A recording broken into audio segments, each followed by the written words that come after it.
మకర రాశి వారికి విజయం అంటే ఉత్సాహాన్ని కోల్పోకుండా వరుస వైఫల్యాలతో పోరాడుతూనే ఉండటం. రాశి చక్రంలో ఈ వాక్యాన్ని నిజం చేసే లగ్నం ఏదైనా ఉందంటే అది మకర లగ్నం మాత్రమే. మీరు శనిదేవుడి ప్రభావంలో జీవించే వ్యక్తులు. మీరు పోరాటానికి భయపడరు.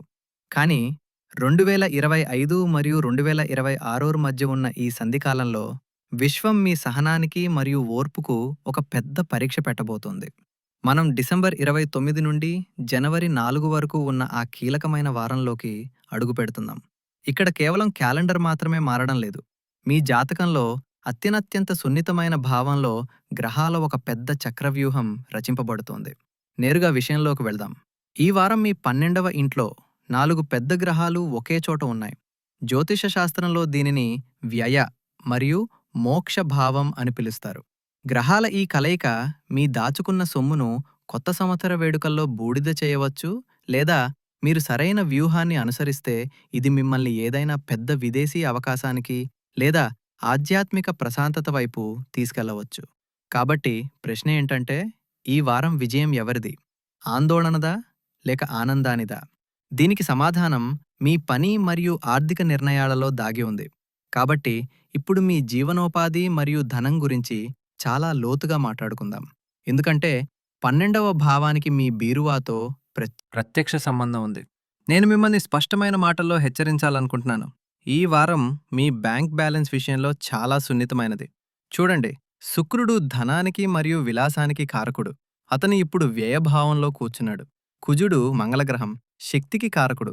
అతను కూడా వ్యయభావంలోనే ఉన్నాడు. మీరు వద్దనుకున్నా సరే ఆలోచించకుండా ఖర్చులు చేస్తారు. మీరు మార్కెట్కు ఒక వస్తువు కోసం వెళ్తే 4 వస్తువులు కొని తెస్తారు. అంతేకాకుండా రాహువు మీ 2వ ఇంట్లో, అంటే ధనభావంలో ఉన్నారు కాబట్టి మీకు అరే, డబ్బులు చాలా ఉన్నాయి కదా, ఖర్చు చేసేద్దాం అనిపిస్తుంది. కానీ రాహువు భ్రమను కలిగిస్తాడు. మీరు ఏదైనా ముఖ్యమైన పనికి, అంటే ఈఎంఐ లేదా ఇంటి అద్దె కోసం దాచి ఉంచిన డబ్బును కూడా ఖర్చు చేసే ప్రమాదం ఉంది. అందుకే నా సలహా ఏంటంటే, ఈ వారం క్రెడిట్ కార్డును ఇంటి వద్దే ఉంచి బయటికి వెళ్ళండి.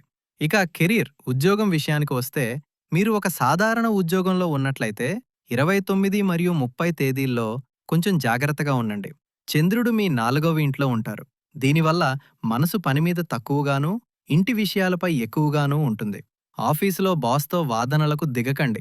ఎందుకంటే కుజుడు 12వ ఇంటి నుండి మీ 6వ ఇంటిని చూస్తున్నాడు.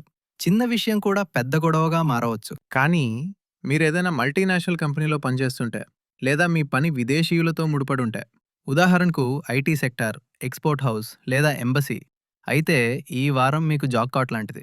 11వ ఇంట్లో ఉన్న ఈ గ్రహాల కూటమి మీకు విదేశాల నుండి భారీ లాభాన్ని అందించవచ్చు.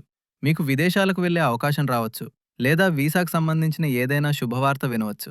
వ్యాపారులకు, ముఖ్యంగా డిసెంబర్ 31 మరియు జనవరి 1వ తేదీలు గేమ్ చేంజర్‌గా నిలుస్తాయి. చంద్రుడు ఉచ్చస్థితిలో ఉండి 5వ ఇంట్లో కూర్చున్నప్పుడు మీ రిస్క్ తీసుకునే సామర్థ్యం చాలా బాగుంటుంది.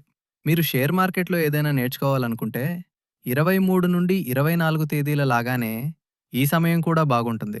క్రియేటివ్ ఫీల్డ్‌లో ఉన్నవారికి, ఫ్యాషన్ డిజైనర్లు, ఆర్కిటెక్ట్లు లేదా ఈవెంట్ ప్లానర్లు ఈ వారం చాలా కొత్త ఆర్డర్లను తీసుకురావచ్చు. ఎందుకంటే జనం న్యూ ఇయర్‌కి ఖర్చు చేయడానికి సిద్ధంగా ఉన్నారు మరియు శుక్రబుధుల కలయిక మీకు కొత్త ఐడియాలను ఇస్తుంది. ఇప్పుడు నేను ఒక చాలా ప్రత్యేకమైన వర్గం గురించి మాట్లాడాలనుకుంటున్నాను. వీరు మన ఇంటికి పునాది. మన తల్లులు, సోదరీమణులు మరియు గృహిణులు. తరచుగా రాశి ఫలాల్లో మనం కేవలం ఉద్యోగం మరియు వ్యాపారం గురించే మాట్లాడతాం. కానీ ఇంటిని నిర్వహించటం అనేది ఏదైనా పెద్ద కంపెనీని నడపడం కంటే తక్కువ కాదు. మకర లగ్నపు గృహిణులకు ఈ వారం గ్రహాలు చాలా విషయాలు చెప్తున్నాయి. చూడండి, మీ జాతకంలో ఇంటికి మరియు సుఖానికి అధిపతి కుజుడు.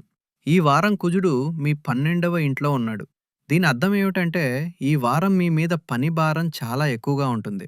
12వ ఇంట్లో 4 గ్రహాల కలయిక ఉండటం వల్ల మీరు ఇంటి అలంకరణ, అతిథులను చూసుకోవటం లేదా న్యూ ఇయర్ ఏర్పాట్లలో ఎంత బిజీగా ఉంటారంటే మీకు మీకోసం సమయమే దొరకదు.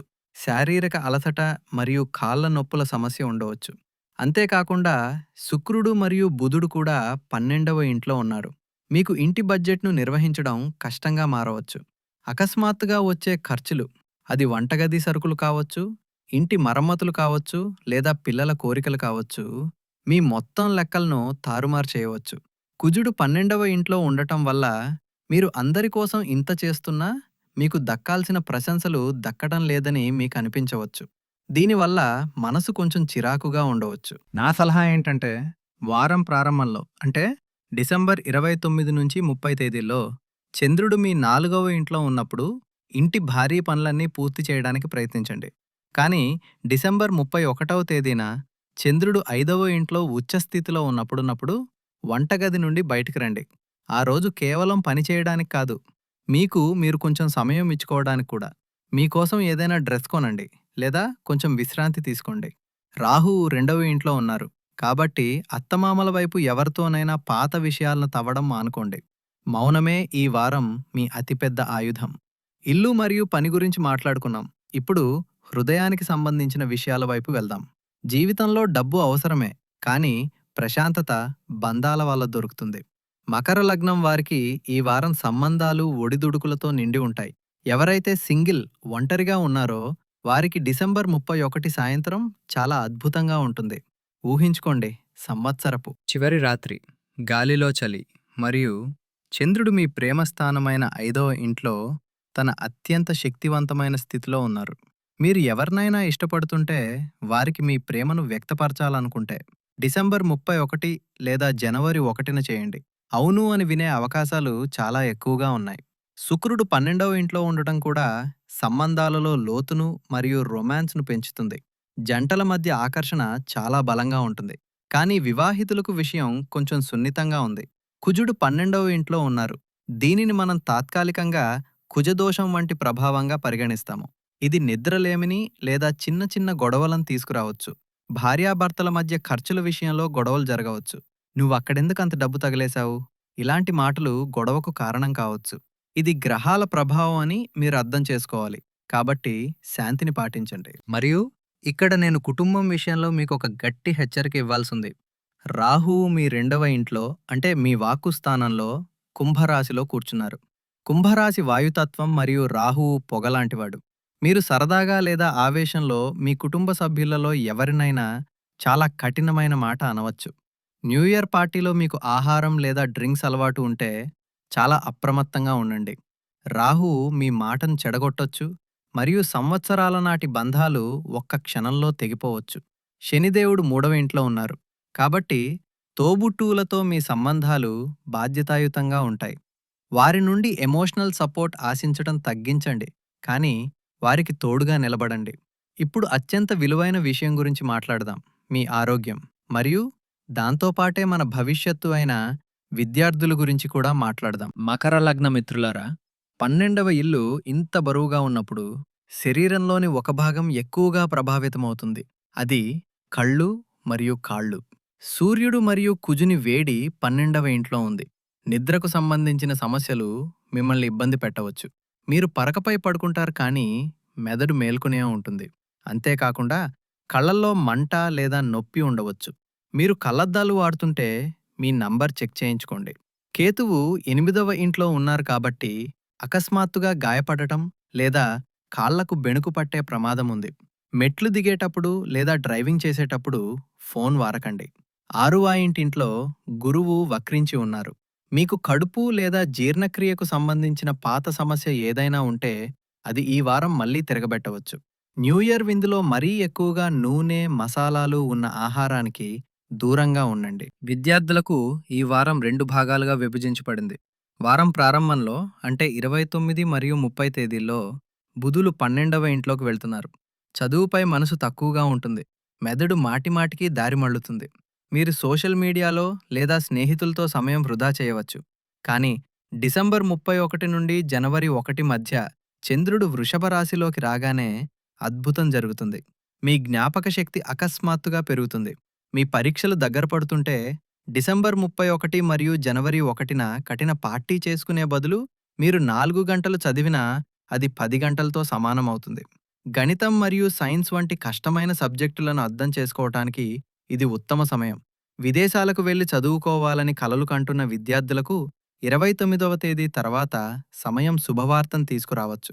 చూ మిత్రులారా, సమస్య ఉందంటే పరిష్కారం కూడా ఉంటుంది. వేద జ్యోతిష్యం ఎప్పుడూ భయపెట్టదు, అది దారి చూపిస్తుంది.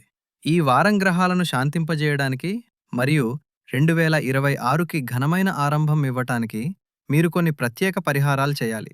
మొదటిగా 12వ ఇంట్లో ఉన్న ఈ భారీ గ్రహాల కూటమిని తట్టుకోవటానికి దానం చేయడం అలవాటు చేసుకోండి. 12వ ఇల్లు ఖర్చుకు సంబంధించినది. మీరు మీ ఇష్టపూర్వకంగా మంచి పని కోసం డబ్బు ఖర్చు చేస్తే మందుల కోసం లేదా నష్టాల వల్ల అయ్యే అనవసర ఖర్చు దానంతటా అదే తగ్గిపోతుంది.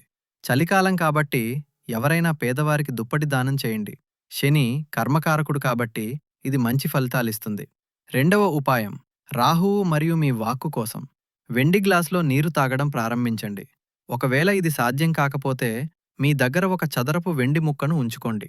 ఇది చంద్రుణ్ణి బలోపేతం చేస్తుంది మరియు రాహువు యొక్క చెడు ప్రభావాన్ని తగ్గిస్తుంది. చివరగా ఆరోగ్యం మరియు శక్తి కోసం 11వ ఇంట్లో కుజుడు మరియు సూర్యుడిని శాంతింపజేయటానికి రోజూ ఉదయం సూర్య నమస్కారం చేయండి మరియు హనుమాన్ చాలీసా పఠించండి. హనుమంతుడు కుజుని శక్తికి సరైన దిశనిస్తాడు. మీరు డిసెంబర్ 31 రాత్రి పార్టీకి వెళ్తుంటే ఇంటి నుండి బయలుదేరేటప్పుడు మీ జేబులో కొంచెం బెల్లం పెట్టుకోండి లేదా తిని బయలుదేరండి. ఇది సూర్యుణ్ణి బలంగా ఉంచుతుంది. రంగుల విషయానికొస్తే ఈ వారం తెలుపు, క్రీమ్ మరియు స్కై బ్లూ ఆకాశ నీలం రంగులు మీకు శుభప్రదంగా ఉంటాయి. కొత్త సంవత్సరంలో నలుపు లేదా ముదురు నీలం రంగులకు దూరంగా ఉంటే మంచిది. కాబట్టి మిత్రులారా, ఇది ఈ సంవత్సరపు చివరి వారానికి సంబంధించి మకర లగ్నం వారి జాతక చక్రం. చివరగా ఒక్క మాట మాత్రం చెప్తాను. గ్రహాలు తమ గమనాన్ని కొనసాగిస్తాయి, కానీ స్టీరింగ్ వీల్ మీ చేతుల్లోనే ఉంది. 11వ ఇల్లు లు ఖర్చులతో మిమ్మల్ని భయపెట్టొచ్చు, కానీ అదే 12వ ఇల్లు మోక్షం మరియు ధ్యానానికి కూడా నిలయం. ఈ వారం కాసేపు మీ కళ్ళు మూసుకుని మీ అంతరంగంలోకి తొంగి చూడటానికి తప్పకుండా ప్రయత్నించండి. సంవత్సరం మారుతోంది, తేదీ మారుతోంది. మీరు కూడా మీ లోపాలను వెనకే వదిలేసి ఒక ఉత్తమమైన మనిషిగా కొత్త సంవత్సరంలోకి అడుగుపెట్టడానికి ప్రయత్నించండి. 2026 మీ జీవితంలో అపారమైన విజయాన్ని, ఆరోగ్యాన్ని మరియు సంపదను తీసుకురావాలని నేను భగవంతుడిని ప్రార్థిస్తున్నాను. మీకు మా ఈ రీసెర్చ్ మరియు ఈ సమాచారం నచ్చినట్లయితే తప్పకుండా లైక్ చేయండి. మీ స్నేహితులు మరియు కుటుంబ సభ్యులతో షేర్ చేయండి. తద్వారా వారు కూడా అప్రమత్తంగా ఉంటారు. మరియు అవును, మీరు ఇప్పటివరకు ఛానల్ని సబ్స్క్రైబ్ చేయకపోతే ఇప్పుడే చేసుకోండి. ఎందుకంటే వచ్చే వారం మేము మొత్తం 2026 సంవత్సరపు మహారాశి ఫలాలను తీసుకురాబోతున్నాం. మీ ఆరోగ్యాన్ని జాగ్రత్తగా చూసుకోండి. మీ తల్లిదండ్రులను జాగ్రత్తగా చూసుకోండి. వచ్చే వీడియోలో కలుద్దాం. అంతవరకు సెలవు. జై హింద్, జై భారత్, హర హర మహాదేవ్.